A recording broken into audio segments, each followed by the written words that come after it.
السلام عليكم. في ناس كتير بتشوف العمود في الغرفة كعائق أو حاجة ملهاش لازمة أو حاجة بتعكر الشكل الجمالي. احنا النهاردة عايزينك تغير الفكرة دي خالص عن العمود، عايزين نخلي العمود قطعة فنية في الأوضة بتاعتك، بحيث كل ما تبص له تفتكر إن ده مش عائق، لا بالعكس ده قطعة فنية. عشان كده احنا عملنا عائق، قصدي عملنا عمود علشان نعمل عليه ديكور النهاردة. يلا خلينا نشوف.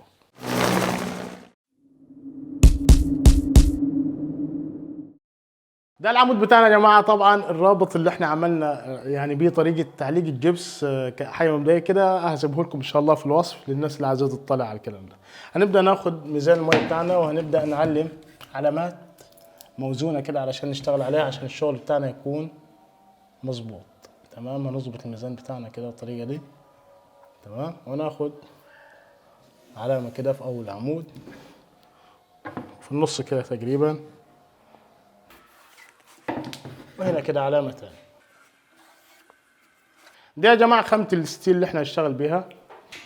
ثبت قطعة الستيل على الحيطة، نبدأ ناخد علام كده وهعمل عليها 3 تاني زي دي. تمام،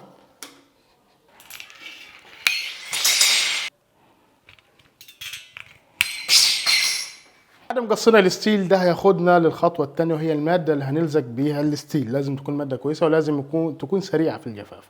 دي اسمها هاردكس. تمام، ده سيليكون عظم سريع الجفاف.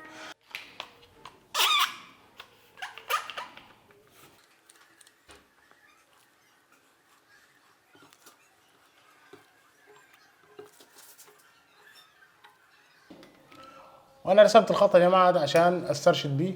تمام، فانا هثبت على الخط.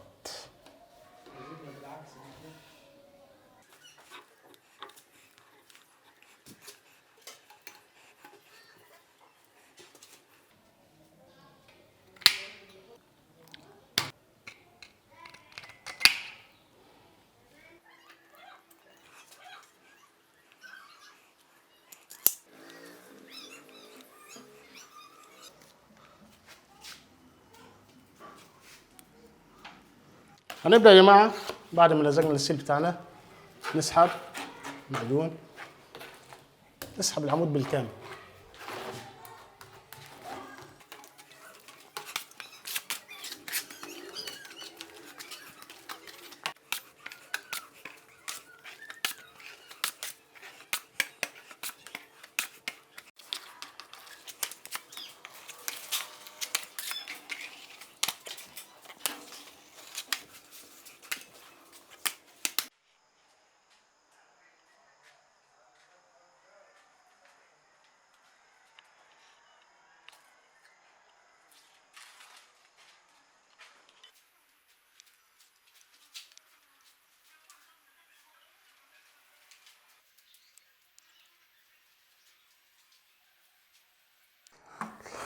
الخطوة اللي جاية يا جماعة ناخد صنفرة عندكم 320.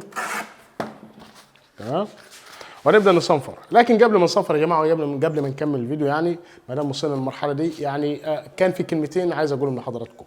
الناس يا جماعه اللي تتفرج على الفيديو، لو كنت صنايعي وحاسس ان انت تستفيد فكره جديده او مهاره جديده تتعلمها تشتغل بيها في شغلك، او لو كنت زبون اتفرجت على الفيديو واستفدت منه وعملت ديكور في بيتك، فرجاء تفيدنا زي ما انت استفدت. طب هتفيدنا ازاي؟ لو هتقدر تدعمنا كتر خيرك، لو مش هتقدر تدعمنا في حاجه بسيطه جدا، انك انت تعمل لايك للفيديو. ويا ريت ما تجريش الفيديو، يعني اتفرج على الفيديو للاخر علشان ده بيدعمنا. لان زي ما انتم شايفين احنا طبعا بنعمل ديكور بنتكلف خامات وبنتكلف وقت، رغم ان احنا يعني مشغولياتنا وشغلنا وكده بتكلف خامات وبنتكلف وقت، ولكن مش برضه ابخل عليكم، مش برضه اقصر في حكايه الديكورات، لان في ناس كتير بتستفاد من الحكايه دي. فرجاء زي ما انت بتستفيد خليك يعني تفيدنا. بس كده، هم دول الكلمتين. يلا خلونا نبدا نصنفر الحيطه بتاعتنا او العمود بتاعنا.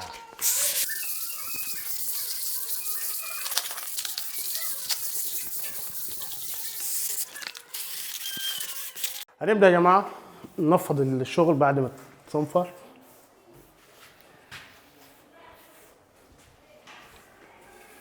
دي كميه التراب طبعا اللي طالعه من حته العمود دي. هنصنفر صنفره كويسه علشان الشغل بتاعنا يطلع مظبوط. بعد كده طبعا احنا عايزين نعمل عمود لون مختلف على الحيطه، فعشان كده هنعزل الحيطه بالتيب.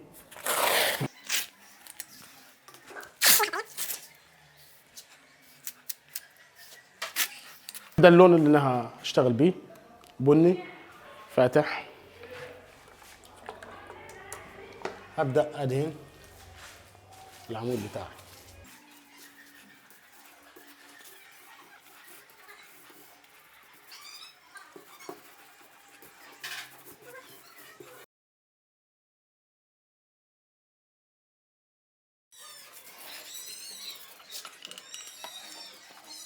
هنبدأ يا جماعة ناخد الأماكن اللي احنا مش هنقدر نعملها بالرولة، يعني نعملها بالفرشة.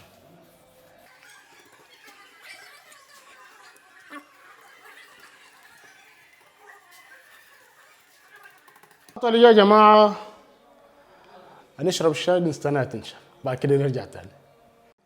هنبدأ يا جماعة نلقط العيوب اللي في العمود بتاعنا. دي معجونة بلاستيك عليه.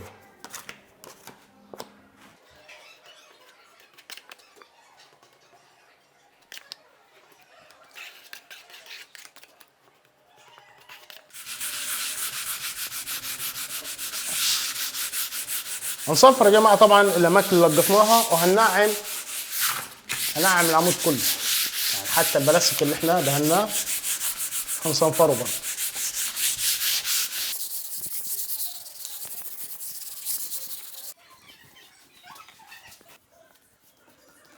الخطوة الجاية هناخد قطيفة يا جماعة بنفس اللون البطانة اللي احنا عاملينها، زي ما حضراتكم شايفين ملونينها بني. طبعا القطيفة يا جماعة بتيجي لونها أبيض أو سيلفر، يعني أبيض ميتاليك أو سيلفر، وأنت بتلونها باستخدام المركزات زي ما أنت عايز، سهل التلوين. والحيطة على فكرة الحيطة العادية اللي هي المتوسطة، يعني اللي مش مرتفعة أو مساحتها كبيرة، بتاخد حوالي 2 كيلو قطيفة. العمود طبعا مش هياخد الكلام ده. هنبدأ نبطن بعد البطانة العادية هنبطن بطانة قطيفة باستخدام الرولة برضه. وزي ما عارفين القطيفة يا جماعة عليها كذا طريقة، وكل صنايعي وكل فني بيعملها بطريقة مختلفة، مفيش أي مشاكل. عايز تشتغل بالطريقة اللي أنا شغال بيها ما عندكش مشاكل، عايز تشتغل بطريقة مختلفة ما عندكش مشاكل. المهم إن أنت كده كده هتعمل قطيفة.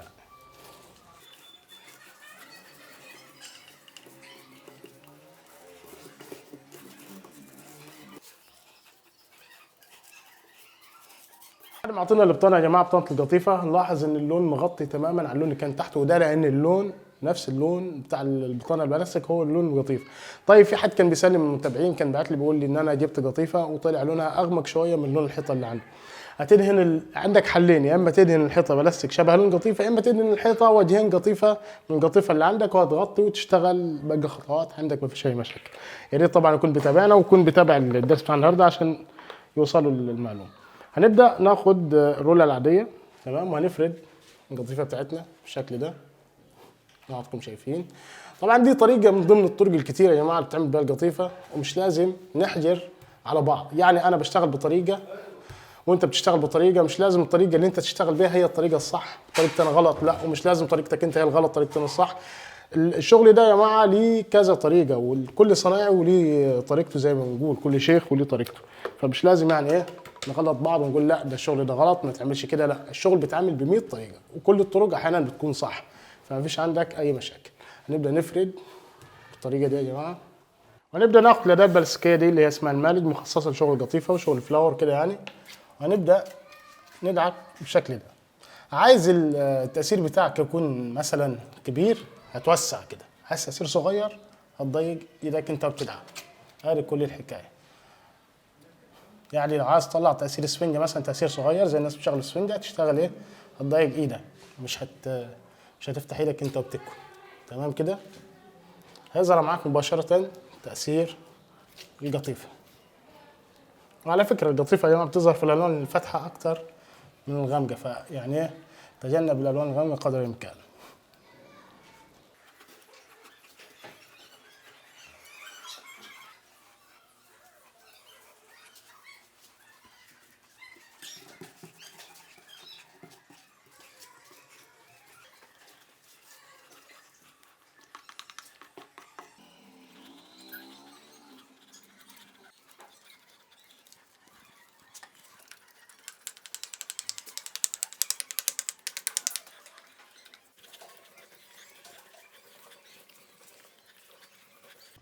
هنبدا يا جماعه اللحظه الحاسمه، هنخلع اللزق بتاع الستيل زي ما حضراتكم شايفين عشان يظهر كل المجهود اللي احنا عملناه اللي هو مجهود يومين من الشغل.